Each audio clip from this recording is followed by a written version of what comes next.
MRN Crew Call is brought to you by Hercules Tires.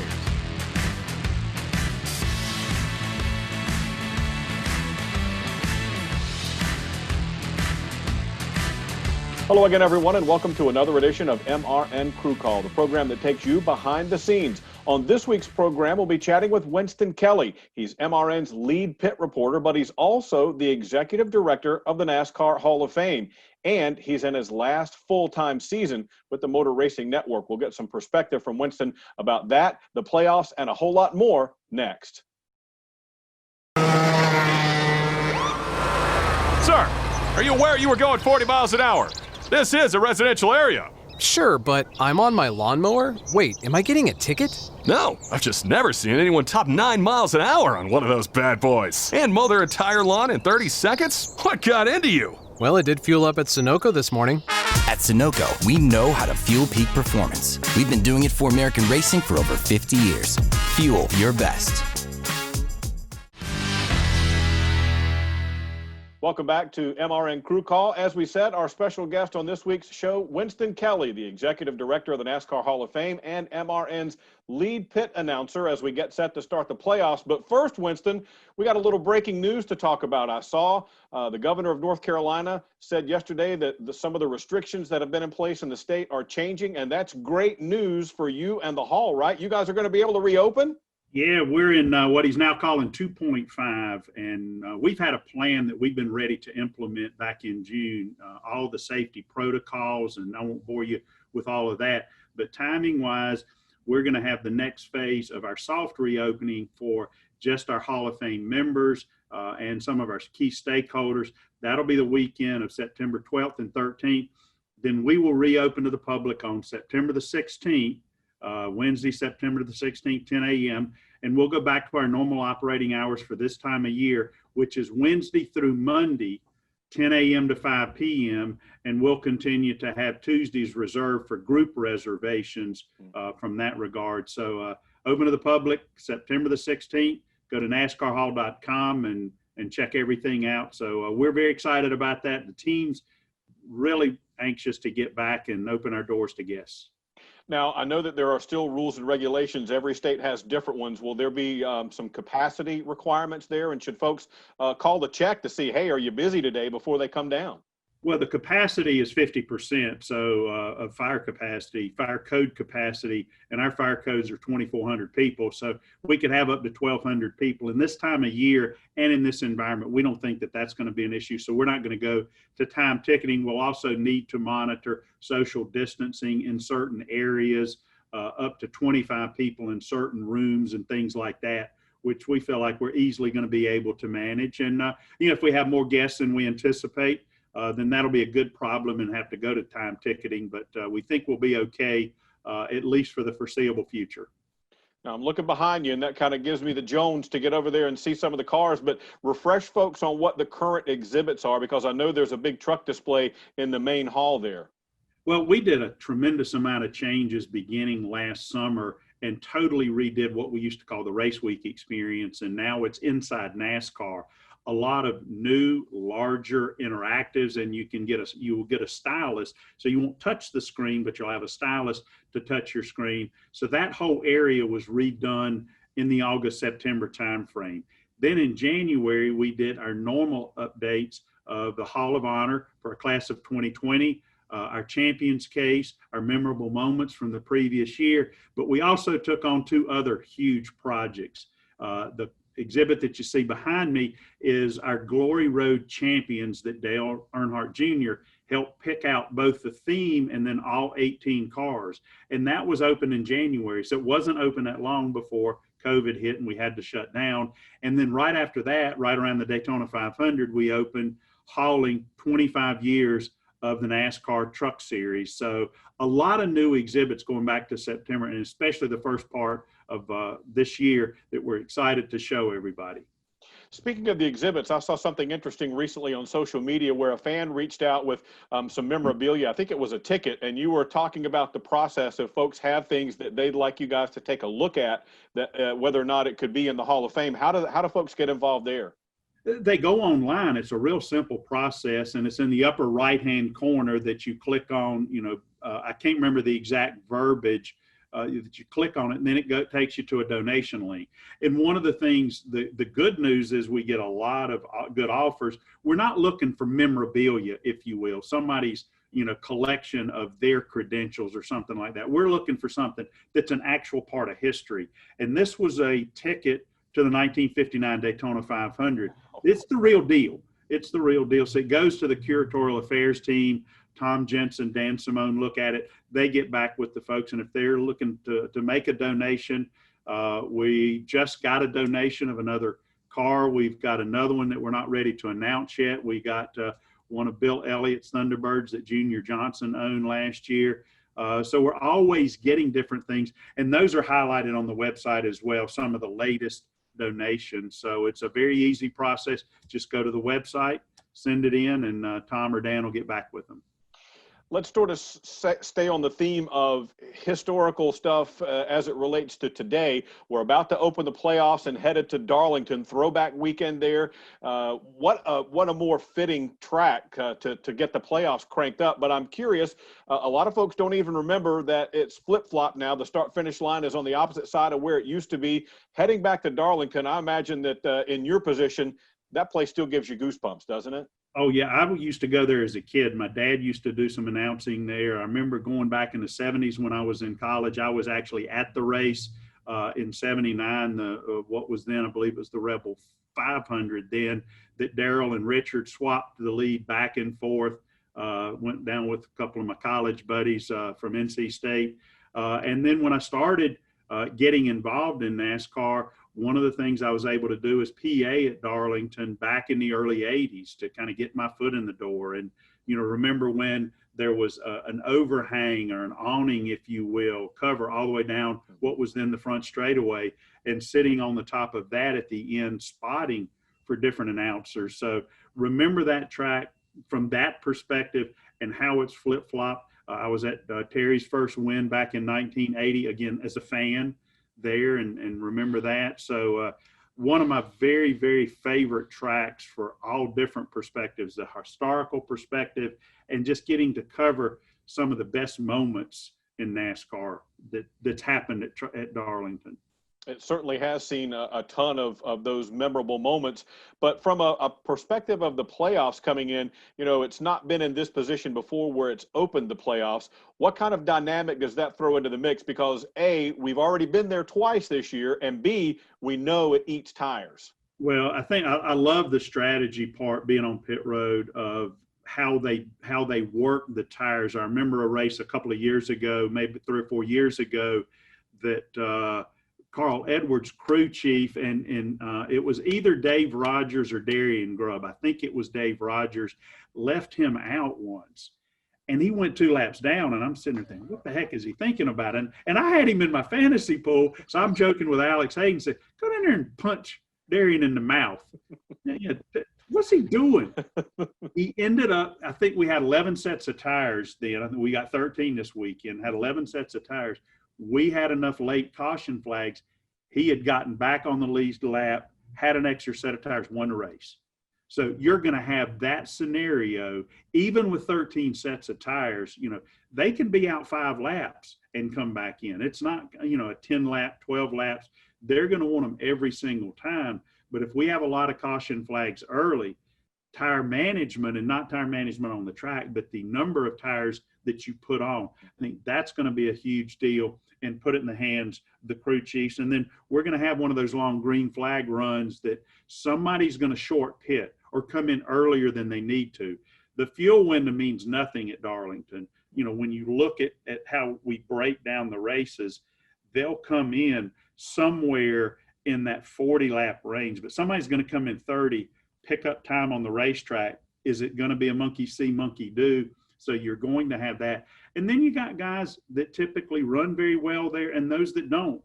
The 2 best drivers or 2 best teams this year, Denny and Kevin, run extremely well there.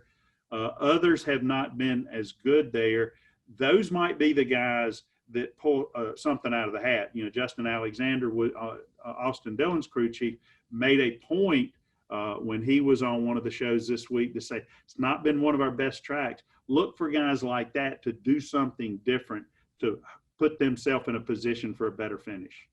I'm glad you mentioned the thing on tires because I was doing a little homework myself for this weekend, and 13 sets for the weekend, as you mentioned. But, you know, we talk about how much it eats tires, and you talked about how quickly you can drop off. Looking back just this season, we only had 7 sets at Daytona. Now, that's not a notorious track for chewing up tires, and it was only 400 miles. Dover, a 300-miler, 7 sets. Michigan, 300-miler, 6 sets. But go all the way back to the last 500-miler we had was at Texas. You only had 9 sets there. So you go to Darlington, and it gives you an idea of at least what Goodyear's thinking in terms of how much this track chews tires up.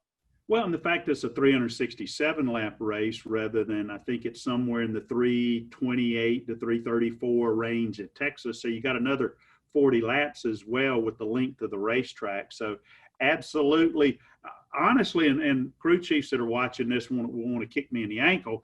I was hoping we'd just have those 11 sets because it really forces them to manage them more. You know, we still might get into where you have to run out of tires, or you might run out of tires if we have a lot of early caution flags. But I loved it when it was in that 11 range, because you knew that possibility existed that we were going to run out of tires and they'd have to not pit one time. But like it happened with Carl, he didn't pit, and it probably wasn't but about a 30 or 40 lap run. He goes 2 laps down on old tires. So it's going to be interesting if we start having more cautions in those first 2 stages.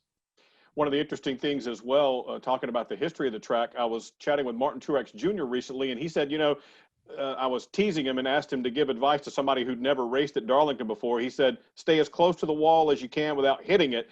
He laughed, and then he said, but now it's kind of changed a little bit. You have a little more room to maneuver than in past years. What have you seen there? Yeah, you see the groove going down a little bit, and then you'll have guys that run right up on the wall in 1 and 2, and then are in the middle and maybe even on the lower lane. Now, they're not going to be fast lap after lap on the complete bottom lane, but that middle lane has started to come in more, which, you know, you have somebody that's going to run up high, you know, like Harry Gant, Richard Petty always did, Kyle Larson always did. You're going to have guys that run up high and some guys in that middle lane that's going to give us more options to have side-by-side racing throughout a run. So, yeah, it's moved around a little bit, which is always good for racing. Let's talk a little bit about you personally, Winston. I heard you had said earlier this year that this would be your last full-time season, sort of like Jimmy Johnson, not going to be doing all the races anymore. He's not going anywhere, folks. He just won't be there every single weekend. But I was looking back at your bio, and it said, and I've heard Barney Hall talk about this, the old Universal Racing Network. That's where you got your start doing stats, right? Tell folks about that network, because it's not a common name that we hear much about these days. Yeah, I just wanted to get involved in racing after I got out of college and do it kind of on a part-time basis. And I didn't know anywhere else to go but to Hank Schofield at Universal Racing Network. My dad had done some part-time announcing for them. Dad was the first public relations director at the Charlotte Motor Speedway. When he went into business for himself, he had done a lot of PA work. So he worked with URN, worked with guys like Bob Montgomery. Ned Jarrett was at URN. That's where he got started. That's where Barney did a lot of his early broadcasting. So I called Hank and said, you know, is there anything that I can do? He said, well, you know, I need a statistician. It pays $50 a race, no expenses. You know, you get a hotel room if you're going to Richmond or Atlanta. And I said, I'm in. You know, so I did, I think 11 or 12 races. The first year we even did an IndyCar race at Atlanta, and then continued to do that. And as MRN started picking up more of the broadcast, because candidly, this was a side thing for Hank and his company, and MRN was investing in things like the remote equipment and things like that. And Hank was ready to ease out from that perspective. He was a track manager at North Wilkesboro. So when MRN took over Wilkesboro and Barney was the track announcer there, I got to be the track announcer at North Wilkesboro. So that then opened up some other doors to do PA at places like Bristol or Darlington, Daytona, et cetera. And then later I started pestering John McMullen at MRN, but did statistician work and, you know, would drive back from Atlanta. You know, one year got home about 5 in the morning on Monday morning, took a shower, went to work. We've all kind of been there in this business over the years. Your first race, 88 at Martinsville, and I'm sure that was an emotional moment to think, man, I'm finally doing this. But then the very next year, you do your first Daytona 500. Tell me about the feel of driving through that tunnel, knowing you're about to do the broadcast versus just the guy going to be a fan and watch the race. Well, for somebody who went to their first race in 1964 at Daytona as a 6-year-old kid, that's where I got the bug. And it's like, wow, this is amazing. You know, that first race at Martinsville, I didn't have time to get nervous because I was kind of put into the spot because Mike Joy got fogged in Roanoke. But John had called me probably only a couple of weeks before the race and said, we decided to use an extra person in the garage area. Would you like to come down? Dang right. You know, signed up for vacation at my full-time job, drove down on Wednesday, and then, you know, did the qualifying races and everything else. We didn't have the truck races back then, but it's like, I'll always remember just because it's Daytona. And then we had the fuel mileage situation that happened with Darrell, that he was able to hang on, but just being there and being a part of it. And the thing that hasn't changed, you know, every year standing on the grid for the start of the Daytona 500, the energy, the electricity, it seems like it just always ramps up every year. You know, there's this anticipation that the season's going to start, and it's the Daytona 500. You know, and as Ron Hornaday said when he was inducted into the Hall, he said, it's the friggin' Hall of Fame, guys. And I feel that way about Daytona. It's the friggin' Daytona 500. And absolutely. And as long as I'm able, I will still go. You know, even though I'm not going to do MRN as much, I'll still go to a number of races representing the Hall of Fame and those responsibilities. And the Daytona 500 will always be on that list. Wow. Well, let's go back full circle now to current events to finish up. The playoffs, you mentioned the guys who have kind of been the top stories all year long, and Kevin Harvick and Denny Hamlin have just kind of dominated. It seems almost a foregone conclusion that they're going to be in the championship 4 at Phoenix. But who are a couple of other dark horse type guys to keep an eye on? You've had Cole Custer, a rookie, win his first race. William Byron just won his first race. Some of the guys who had been stronger earlier, like maybe a Chase Elliott and a Brad Keselowski, have kind of been up and down. What do you see among the other guys we might keep an eye out for? The thing I would remind people, 2018, the big three became the big three, and me won. And that's Joey Logano. 2016, the worst team of the Final Four was Jimmy Johnson. Statistically. Yeah. And running that day, that weekend. They had not been good all weekend, and he won a championship. So that's the thing that I will remember. Somebody is going to emerge that we don't anticipate. You know, who is that going to be? Is Kyle Busch going to get hot? Is he going to be like Tony Stewart was in 2011? He all of a sudden gets hot, and he's been running, you know, a little bit further back and not been as competitive. Kurt Busch is very competitive in this situation. You know, sentimentally, just because the Wood brothers are who they are, you'd love to see Matt DiBenedetto do well. I don't see him in the Final Four. I think it's going to be a huge surprise if Kevin and Denny are not in the Final Four. But I think you're going to have, you know, I think Chase has a very, very strong chance of being in it. Chase Elliott, I think Martin Truex Jr. Martin told me after the Daytona race, actually on the air, he said, I think they've kind of forgotten about us, and I'm happy about that.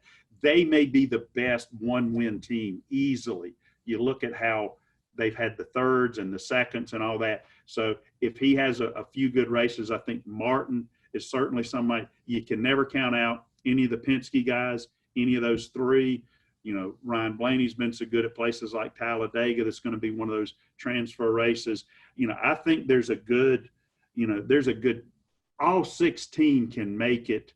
But I think there's a good 6 or 8 behind Denny and Kevin that not only have a very, very strong chance of making the Final Four, but having a chance to win there. While Kevin and Denny are good at Phoenix, so are many of those other guys. Martin's good there. Kyle's good there. Chase Elliott is good there. So you can go down the list. I am not ready to hand either one of them the trophy. Now, the trophy may go through the two of them, but we've seen plenty of times where the best team all year, Kyle last year, He hadn't won a race since, what, Indianapolis? Yeah. You know, Martin's team makes an error on pit road, put a little bit too much tape on Denny's car. They were the two best cars then. That's what I love about this sport. That's why we rack them up and run them. So that's what I'm excited about with the playoffs.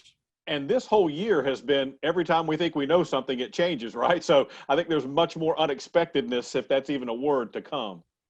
There's no question about that. No question about that. There's, you know, somebody unusual, whether it's a Bristol, you know, that's a race that somebody different can easily win. You know, we talk about Talladega being a wild card race, and you got a lot of guys that run top 5 or top 10 there, but you tend to have the same guys are still winning those races on a week in and week out basis. But then you have William win his very first race this weekend. So I think you can have anybody win at a place like Bristol, anybody win at a place like Talladega. Who had Austin Dillon winning at Texas?